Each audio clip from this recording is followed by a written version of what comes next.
El reinado de Enrique VIII quedó marcado por la sangre y el poder. Al llegar el invierno de 1547, el otrora príncipe brillante se había convertido en un rey enfermo y grotesco, enfrentándose a la muerte. En los pasillos del palacio se escuchaban susurros: «El león está muriendo». Pero la gran pregunta seguía siendo la misma: ¿cómo aquel príncipe renacentista, lleno de encanto y promesas, terminó transformándose en un tirano temido por todos? En su juventud había sido atlético, fuerte y lleno de vitalidad. Pero en sus últimos años, su cuerpo estaba irreconocible. Hinchado, con un peso cercano a los 180 kilos, el rostro deformado, la piel amarillenta y los ojos hundidos. Sus piernas sufrían úlceras abiertas que desprendían un olor insoportable. Los médicos habían agotado todos los remedios medievales: sangrías, hierbas y plegarias. Hoy los historiadores médicos hablan de posibles diagnósticos como diabetes, gota o infecciones óseas que nunca sanaron del todo. La decadencia no se limitó a su cuerpo. Su carácter se volvió explosivo, con accesos de ira y momentos de confusión. Obsesionado con la sucesión y el poder, se volvió paranoico, firmando órdenes de ejecución incluso cuando apenas podía sostener la pluma entre los dedos.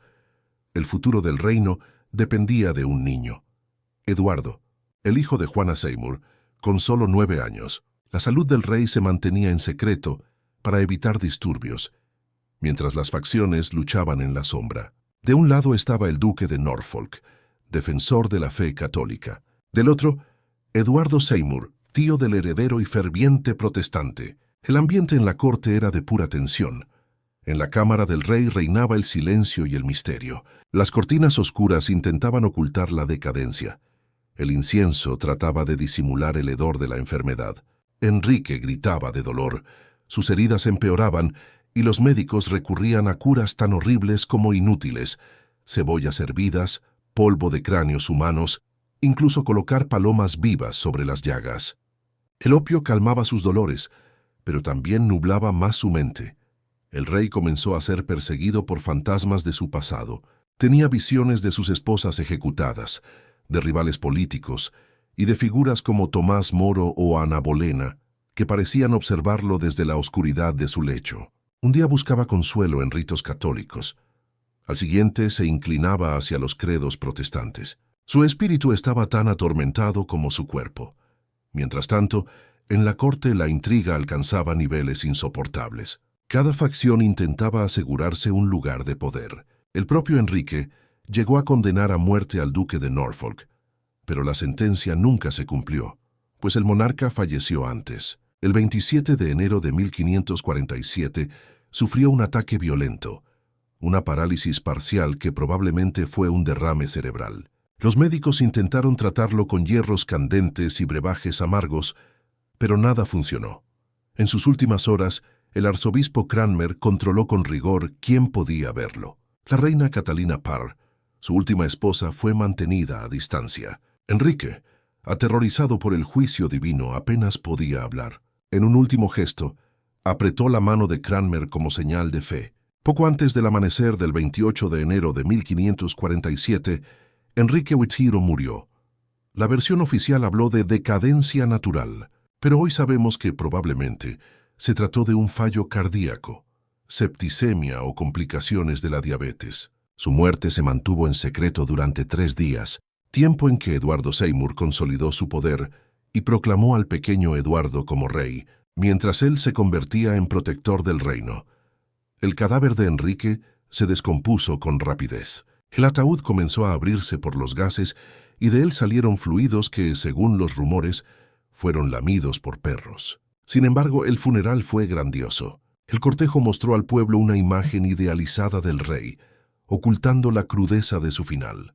Fue enterrado en Windsor, junto a Juana Seymour. Aún así, su imagen ya había sido cuidadosamente construida en vida. Los retratos de Hans Holbein mostraban a un Enrique fuerte, imponente, casi intocable. Esa representación, muy distinta de la realidad de su cuerpo en decadencia, quedó grabada en la memoria colectiva.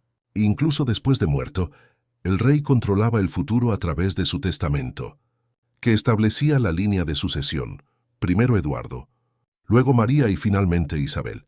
Tras su muerte, Se creó un consejo de regencia para gobernar durante la minoría de edad de Eduardo. Pero el plan fracasó pronto. Su tío, Eduardo Seymour, desplazó a los demás y asumió el poder.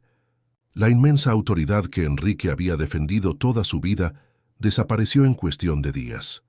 Los médicos de la época habían intentado todo tipo de tratamientos desesperados, desde colocar palomas sobre sus heridas hasta recetar polvo de piedras preciosas y oro. Hoy se cree que sufrió diabetes, gota, sífilis, enfermedades hereditarias e incluso secuelas de traumatismos craneales. Su decadencia se convirtió en un símbolo de los límites de la medicina Tudor.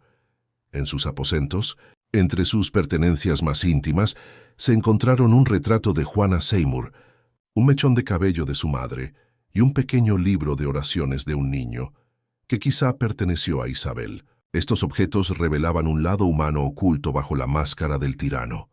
Con Eduardo Seymour en el poder, las reformas protestantes avanzaron con rapidez. Sin embargo, el recuerdo religioso de Enrique quedó abierto a disputa. Católicos y protestantes reclamaban su figura para justificar sus posiciones. El pueblo vio en su muerte un acontecimiento casi apocalíptico. Circulaban historias de presagios, sueños y apariciones fantasmales del rey muerto. Las potencias extranjeras, mientras tanto, observaban con cautela a una Inglaterra gobernada por un niño, vulnerable y frágil. Incluso sus habitaciones en Whitehall quedaron marcadas por el miedo. Se decía que estaban embrujadas, y el joven Eduardo se negó a usarlas. Para muchos, esas estancias eran símbolo del pasado oscuro del monarca.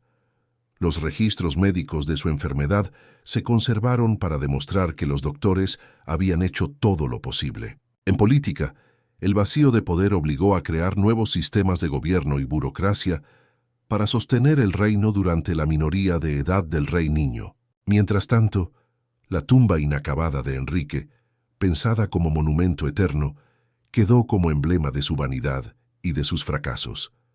El impacto inmediato fue brutal. Los cortesanos luchaban por sobrevivir en el nuevo orden. Los sirvientes quedaban desplazados y algunos, incapaces de soportar la caída en desgracia, se quitaban la vida.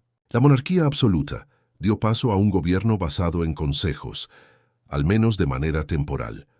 Con el tiempo, la figura de Enrique VIII se convirtió en un símbolo ambiguo. Su decadencia final fue vista como reflejo de un país debilitado. Su postura religiosa ambivalente fue usada tanto por católicos como por protestantes. Las guerras y excesos dejaron la economía arruinada, y sin embargo, su memoria quedó marcada por la contradicción. Un tirano despiadado, pero también un hombre atormentado por la mortalidad y perseguido por los fantasmas de su propio pasado.